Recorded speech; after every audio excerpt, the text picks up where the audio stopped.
სოკარ ჯორჯია გაზი აჭარას აბონენტებს გასამაგებული ქვითრები მიუვიდათ. იანურის ქვითარში მითითებული თანხა, როგორც ბაქრაძის ქუჩის მცხოვრებლები აცხადებენ, კომპანიასთან 7 წლიანი თანამშრომლობის მანძილზე უპრეცედენტოა. მოსახლეობა ირწმუნება, რომ თანხის ოდენობა გაცილებით აღემატება მოხმარებული აირის ოდენობას. 7 წლის მანძილზე არც ერთ მოსახლეს ასეთი თანხა არ ქონდა გადასახდელი. შარშანწი კომპიუტერში ხო არის ელემენტარი 120-130 ლარი იყო გადასახდელი. ეხლა მოვიდა 216 ლარი. ყველა თითქმის გაორმაგებული აქვს გადასახადი.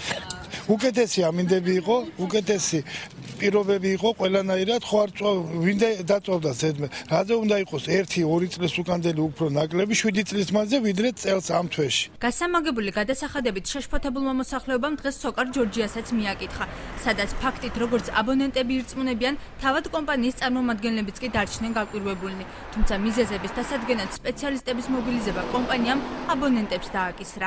დღეს ვიყავით სოკარის ოფისში და ჩვენ გვითხეს, რომ თქვენ დახარჯული გაქვთ ამდენი გაზი. ეს არა იგია, ნიправильно как?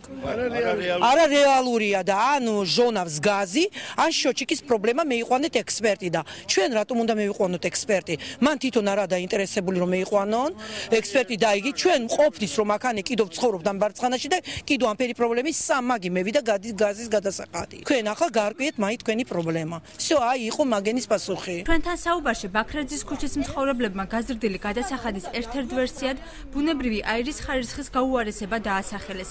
აღნიშნულ მოსაზრებას კომპანიის იურისტი უსაფუძვლოდ მიიჩნევს. აჭარაში ვყიდით ზუსტად იმ გაზს, რომელსაც ყიდის მთელი საქართველოს სხვადასხვა რეგიონებში, სხვადასხვა კომპანიების მეშვეობით. ჩვენ ამ გაზ ტრანსპორტირების შედეგად ვღებულობთ ქობულეთამდე, რის შემდეგაც ვახდეთ მის განაწილებას აჭარის ავტონომურ რესპუბლიკაში.